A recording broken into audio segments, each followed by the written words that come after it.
ಬೆಳಗಾವಿ ಭಾಗದಲ್ಲಿ power politics ಜೋರಾಗಿ ನಡೀತಾ ಇದೆ. ಪವರ್ ಸೆಂಟರ್ ಮೇಲೆ ಹಿಡಿತಕ್ಕೆ ಹಗ್ಗ ಜಗ್ಗಾಟ ಬೆಳಗಾವಿ ಭಾಗದಲ್ಲಿ ನಡೀತಾ ಇದೆ. ಪ್ರಮುಖವಾಗಿ ಜಾರಕಿಹೊಳಿ ಫ್ಯಾಮಿಲಿ ವಿರುದ್ಧವಾಗಿ ಪಕ್ಷಾತೀತವಾಗಿ ಲಿಂಗಾಯತ ಸಮುದಾಯದ ನಾಯಕರು ಭಾರಿ ರಣತಂತ್ರವನ್ನ ರೂಪಿಸಿದ್ದಾರೆ, ತೀರ್ಮಾನಗಳನ್ನು ಕೈಗೊಂಡಿದ್ದಾರೆ. ಅದನ್ನ ಯಾವ ರೀತಿ ಕಾರ್ಯಗತಗೊಳಿಸ್ತಾರೆ ಅನ್ನೋದು ಈಗಿರುವಂತ ಕುತೂಹಲ. ಪವರ್ ಸೆಂಟರ್ ಹಿಡಿತಕ್ಕೋಸ್ಕರ ಜಾರಕಿಹೊಳಿ ಫ್ಯಾಮಿಲಿ ಹಾಗೇನೆ ಲಿಂಗಾಯತ ಸಮುದಾಯದ ನಾಯಕರ ಒಗ್ಗಟ್ಟಿನ ಮಂತ್ರದ ನಡುವೆ ಪೈಪೋಟಿ ನಡೀತಾ ಇದೆ. ಸದ್ಯಕ್ಕೆ ಡಿಸಿಸಿ ಬ್ಯಾಂಕ್ ಜಾರಕಿಹೊಳಿ ಕುಟುಂಬದ ಹಿಡಿತದಲ್ಲಿದೆ. ಬೆಳಗಾವಿಯಲ್ಲಿ ಡಿಸಿಸಿ ಬ್ಯಾಂಕ್ ಮೇಲೆ ಹಿಡಿತಕ್ಕೆ ಮತ್ತೊಮ್ಮೆ ಪ್ರಯತ್ನವನ್ನ ಜಾರಕಿಹೊಳಿ ಕುಟುಂಬದಿಂದ ನಡೆಸಲಾಗ್ತಾ ಇದೆ. ನಿರ್ದೇಶಕ ಸ್ಥಾನಕ್ಕೆ ಸ್ಪರ್ಧೆಯನ್ನ ಮಾಡಿದ್ದಾರೆ ಸಚಿವ ಸತೀಶ್ ಜಾರಕಿಹೊಳಿ ಅವರ ಪುತ್ರ ರಾಹುಲ್ ಜಾರಕಿಹೊಳಿ. ಇನ್ನು ರಾಹುಲ್ ಜಾರಕಿಹೊಳಿಗೆ ಬಾಲಚಂದ್ರ ಜಾರಕಿಹೊಳಿ ಬೆಂಬಲವನ್ನ ನೀಡಿದ್ದಾರೆ. ಜಾರಕಿಹೊಳಿ ಬ್ರದರ್ಸ್ ವಿರುದ್ಧ ಜಿಲ್ಲೆಯಲ್ಲಿ ಇತರೆ ನಾಯಕರು ಒಗ್ಗಟ್ಟನ್ನ ಪ್ರದರ್ಶನ ಮಾಡ್ತಾ ಇದ್ದಾರೆ. ಈ ಬಗ್ಗೆ ನ್ಯೂಸ್ 18 ನಲ್ಲಿ ಬಿಗ್ ಎಕ್ಸ್ಕ್ಲೂಸಿವ್ ಸ್ಟೋರಿಯನ್ನ ನಾವು ಹೇಳ್ತಾ ಹೋಗ್ತೀವಿ. ಇನ್ನು ಜಾರಕಿಹೊಳಿ ಬ್ರದರ್ಸ್ ವಿರುದ್ಧ ಹೋರಾಟಕ್ಕೆ ಅತಿ ದೊಡ್ಡ ವೇದಿಕೆಯೊಂದು ಸಜ್ಜಾಗಿದೆ. ಲಿಂಗಾಯತ ನಾಯಕರು ಒಗ್ಗಟ್ಟಿನ ಹೋರಾಟಕ್ಕೆ ಪ್ಲಾನ್ ಅನ್ನ ಮಾಡಿದ್ದಾರೆ. ಇದರ ಭಾಗವಾಗಿ ಆರಂಭಿಕ ಹಂತವಾಗಿ ಮಹಾರಾಷ್ಟ್ರದ ಪ್ರಮುಖ ಮಠವೊಂದರಲ್ಲಿ ಲಿಂಗಾಯತ ನಾಯಕರು ಬೆಳಗಾವಿ ಭಾಗದವರು ಸೀಕ್ರೆಟ್ ಆಗಿ ಒಂದು ಸಭೆಯನ್ನ ಮಾಡಿದ್ದಾರೆ ಅನ್ನೋ ಮಾಹಿತಿ ಇದೆ. ಇನ್ನು ಈ ಸಭೆಯಲ್ಲಿ ಜಿಲ್ಲೆಯ ಬಹುತೇಕ ಲಿಂಗಾಯತ ನಾಯಕರು ಪಕ್ಷ ಭೇದವನ್ನ ಮರೆತು ಪಾಲ್ಗೊಂಡಿದ್ದಾರೆ, ಪಕ್ಷಾತೀತವಾಗಿ ಹಾಜರಾಗಿದ್ದಾರೆ. ಜಾರಕಿಹೊಳಿ ಗುಂಪಿನಲ್ಲಿ ಗುರುತಿಸಿಕೊಂಡ ಲಿಂಗಾಯತ ನಾಯಕರು ಕೂಡ ಈ ಸಭೆಯಲ್ಲಿ ಪಾಲ್ಗೊಂಡಿದ್ದಾರೆ ಅನ್ನೋ ಮಾಹಿತಿ ಇದೆ. ಡಿಸಿಸಿ ಬ್ಯಾಂಕ್ ಚುನಾವಣೆ ಸಂಬಂಧ ನಡೆದಿರುವಂತ ಸೀಕ್ರೆಟ್ ಸಭೆ ಇದು. ಎಲ್ಲರೂ ಒಗ್ಗಟ್ಟಿನಿಂದ ಇರಬೇಕು ಅಂತ ಹೇಳಿ ಸಭೆಯಲ್ಲಿ ಚರ್ಚೆಯನ್ನ ಮಾಡಿದ್ದಾರೆ, ತೀರ್ಮಾನವನ್ನ ಕೈಗೊಂಡಿದ್ದಾರೆ. ಡಿಸಿಸಿ ಬ್ಯಾಂಕ್ ತಮ್ಮ ಬೆಂಬಲಿತ ಅಭ್ಯರ್ಥಿಗಳ ಪರ ಪ್ರಚಾರವನ್ನ ಮಾಡೋದು.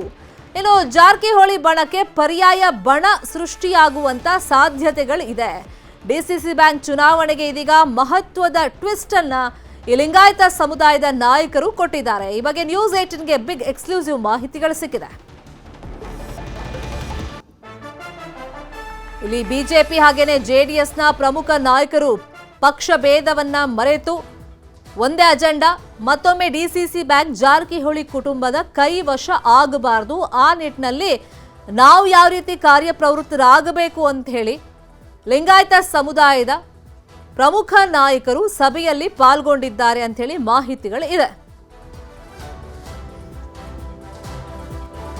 ಇದೇ ವಿಷಯವಾಗಿ ಇನ್ನಷ್ಟು ಡೀಟೇಲ್ ಆಗಿ ಇನ್ಫಾರ್ಮೇಶನ್ ಕೊಡ್ತಾ ಹೋಗೋದಕ್ಕೆ ನೇರ ಸಂಪರ್ಕದಲ್ಲಿ ಕನೆಕ್ಟ್ ಆಗಿದ್ದಾರೆ ನಮ್ಮ ರಿಪೋರ್ಟರ್ ಚಂದ್ರಕಾಂತ್ ಸುಗಂಧಿ. ಒಂದು ಕಡೆ ಡಿಸಿಸಿ ಬ್ಯಾಂಕ್ ಮತ್ತೊಮ್ಮೆ ಕೈವಶ ಮಾಡಿಕೊಳ್ಳುವಂತ ಪ್ರಯತ್ನದಲ್ಲಿ ಜಾರಕಿಹೊಳಿ ಬ್ರದರ್ಸ್ ಅವ್ರ ಫ್ಯಾಮಿಲಿ ಇದ್ರೆ, ಇನ್ನೊಂದು ಕಡೆ ಈ ಫ್ಯಾಮಿಲಿಗೆ ಟಕ್ಕರ್ ಕೊಡುವಂತ ನಿಟ್ಟಿನಲ್ಲಿ ಪರ್ಯಾಯವಾಗಿ ಲಿಂಗಾಯತ ಸಮುದಾಯದ ನಾಯಕರು ಯಾವ ತರ ಪ್ರಯತ್ನಗಳನ್ನ ಪಡ್ತಾ ಇದ್ದಾರೆ?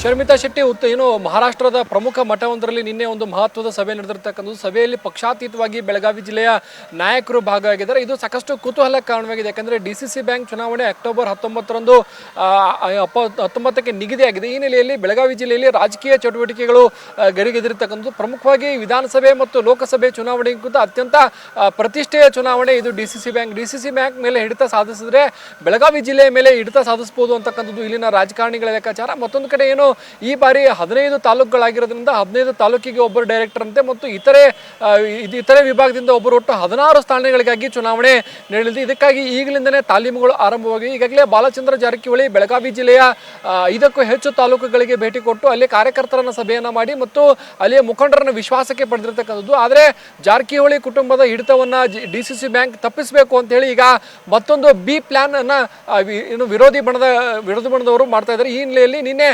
ಏನು ಪ್ರಮುಖ ಮಠವೊಂದರಲ್ಲಿ ಈ ಕುರಿತು ಒಂದು ಮಹತ್ವದ ಸಭೆಯನ್ನು ನಡೆಸಲಾಗಿದೆ. ಈ ಒಂದು ಸಭೆಯಲ್ಲಿ ಅನೇಕ ವಿಚಾರಗಳ ಬಗ್ಗೆ ಚರ್ಚೆ ಆಗಿರ್ತಕ್ಕಂಥದ್ದು. ಡಿಸಿಸಿ ಬ್ಯಾಂಕ್ ಮೇಲೆ ತಾವೇ ಹಿಡಿತವನ್ನು ಸಾಧಿಸಬೇಕು ಮತ್ತು ಈ ಒಂದು ನಾಯಕತ್ವ ಯಾರು ವಹಿಸಬೇಕು ಮತ್ತು ನಾಯಕತ್ವ ವಹಿಸದೆ ಎಷ್ಟು ಜನ ನಮ್ಮ ಜೊತೆಗೆ ಬರ್ತಾರೆ ಅನ್ನೋ ಈ ರೀತಿ ಅನೇಕ ವಿಚಾರಗಳ ಬಗ್ಗೆ ಚರ್ಚೆ ಆಗಿರ್ತಕ್ಕಂಥದ್ದು. ಈಗ ಈ ಒಂದು ಏನು ಬಣ ಸೃಷ್ಟಿ ಏನಿದೆ, ಇದು ಬಣ ಸೃಷ್ಟಿಯಾಗಿ ಜಾರಕಿಹೊಳಿ ಸಹೋದರರ ವಿರುದ್ಧ ಮತ್ತೊಂದು ಪರ್ಯಾಯ ಬಣ ಆಗುತ್ತಾ ಅಥವಾ ಕೇವಲ ಸಭೆಗೆ ಮಾತ್ರ ಸೀಮಿತ ಆಗುತ್ತೆ ಅಂತಕ್ಕಂಥದ್ದು ಸಾಕಷ್ಟು ಕುತೂಹಲ ಕಾರಣವಾಗಿದೆ. ಈ ಒಂದು ಪ್ರಮುಖ ಮಟ್ಟದಲ್ಲಿ ಈ ಹಿಂದೆ ಏನು ಯಮಕನಮರಡಿ ಕ್ಷೇತ್ರದಲ್ಲಿ ಸತೀಶ್ ಜಾರಕಿಹೊಳಿ ಅವರನ್ನ ಸೋಲಿಸಬೇಕು ಅಂತೇಳಿ ಸಭೆ ಆಗಿತ್ತು ಅಂತೇಳಿ ಸ್ವತಃ ಸತೀಶ್ ಜಾರಕಿಹೊಳಿ ಅವರು ಅನೇಕ ಸಂದರ್ಭದಲ್ಲಿ ಆರೋಪಗಳನ್ನು ಮಾಡಿರ್ತಕ್ಕಂಥದ್ದು. ಈಗ ಮತ್ತೆ ಅದೇ ಒಂದು ಮಟ್ಟದಲ್ಲಿ ಈಗ ಒಂದು ಸಭೆ ಆಗಿರ್ತಕ್ಕಂಥದ್ದು. ಇನ್ನೇ ಸತೀಶ್ ಜಾರಕಿಹೊಳಿ ಕೂಡ ಈ ಒಂದು ಸಭೆಯ ಬಗ್ಗೆ ಮಾರ್ಮಿಕವಾಗಿ ಮಾತಾಡಿರ್ತಕ್ಕಂಥದ್ದು. ಎಲ್ಲ ಸಂದರ್ಭದಲ್ಲೂ ನಾವು ರಾಜಕೀಯವಾಗಿ ಉತ್ತರ ಕೊಡಕ್ಕೆ ಬರಲ್ಲ, ಏನು ಪ್ರಾಕ್ಟಿಕಲ್ ಬೇರೆ ಮತ್ತು ಥಿಯರಿ ಬೇರೆ ಅನ್ನೋ ಥರದಲ್ಲಿ ಕೂಡ ನಿನ್ನೆ ಮಾತಾಡಿರ್ತಕ್ಕಂಥದ್ದು. ಮತ್ತೊಂದು ಕಡೆ ಈ ಹಿಂದೆಯೂ ಕೂಡ ಅನೇಕ ಸಂದರ್ಭದಲ್ಲಿ ಸಭೆ ಆಗಿದೆ. ಇದರಿಂದ ಏನಾಗುತ್ತೆ ಮುಂದೆ ನೋಡೋಣ, ಹೀಗೆ ಉತ್ತರ ಕೊಡೋ ಅವಶ್ಯಕತೆ ಇಲ್ಲ ಅಂತೇಳಿ ನಿನ್ನೆ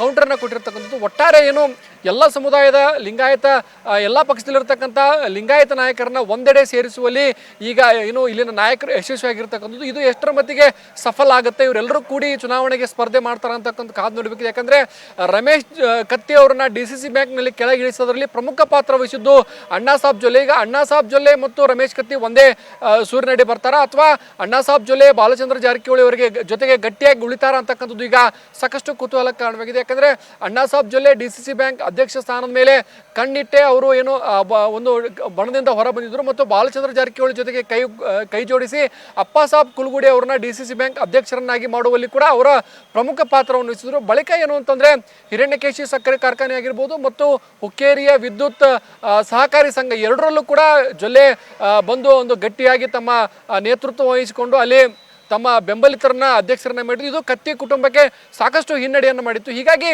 ರಮೇಶ್ ಕತ್ತಿ ಮತ್ತು ನಿಖಿಲ್ ಕತ್ತಿ ಕೂಡ ನಿನ್ನೆ ಹುಕ್ಕೇರಿಯಲ್ಲಿ ಒಂದು ಮಹತ್ವದ ಸಭೆಯನ್ನು ಮಾಡಿ ಯಾರೂ ಕೂಡ ಹೊರಗಿನವರು ಹುಕ್ಕೇರಿಗೆ ಬರದಂತೆ ನಾವು 4 ಕಡೆಗಳಲ್ಲೂ 4 ಜನ ಸಹೋದರರು ನಿಂತು ಕಾಯ್ತೇವೆ ಅಂತೇಳಿ ಒಂದು ಸಂದೇಶವನ್ನು ಕೊಟ್ಟಿದ್ದಾರೆ. ಮತ್ತೊಂದು ಕಡೆ ಏನು ಈಗ ಈ ಒಂದು ಲಿಂಗಾಯತ ಸಭೆಯಲ್ಲೂ ಕೂಡ ಈ ಒಂದು ಪ್ರಮುಖ ನಾಯಕರೆಲ್ಲರೂ ಕೂಡ ಭಾಗವಹಿಸಿದ್ದಾರೆ. ಅದರಲ್ಲೂ ಕೂಡ ಅಥಣಿ ಕ್ಷೇತ್ರದ ಶಾಸಕ ಲಕ್ಷ್ಮಣ ಸವದಿ ಮತ್ತು ಸಚಿವ ಲಕ್ಷ್ಮೀ ಹೆಬ್ಬಾಳ್ಕರ್ ಸಹೋದರ ಚನ್ನರಾಜ್ ಹಟ್ಟಿಹೊಳಿ ಮತ್ತೆ ಏನು ರಾಮದುರ್ಗದ ಶಾಸಕ ಅಶೋಕ್ ಪಟ್ಟಣ್, ಹೀಗೆ ಹಲವು ನಾಯಕರು ಈ ಒಂದು ಸಭೆಯಲ್ಲಿ ಹಾಜರಾಗಿದ್ದಾರೆ. ಇದು ಸಭೆಗೆ ಮಾತ್ರ ಸೀಮಿತ ಆಗುತ್ತಾ ಅಥವಾ ಈ ನಾಯಕರು ಜಾರಕಿಹೊಳಿ ಸಹೋದರರಿಗೆ ಪರ್ಯಾಯವಾಗಿ ಒಂದು ಬಣ ಕಟ್ತಾರೆ ಮತ್ತು ಬಣ ಕಟ್ಟಿದ್ರೆ ಅದರ ನಾಯಕತ್ವವನ್ನು ಯಾರು ವಹಿಸ್ತಾರೆ ಅಂತಕ್ಕಂಥ ಹಲವು ಪ್ರಶ್ನೆಗಳು ಈಗ ಸದ್ಯ ಮೂಡಿವೆ. ಶರ್ಮಿತಾ ಶೆಟ್ಟಿ.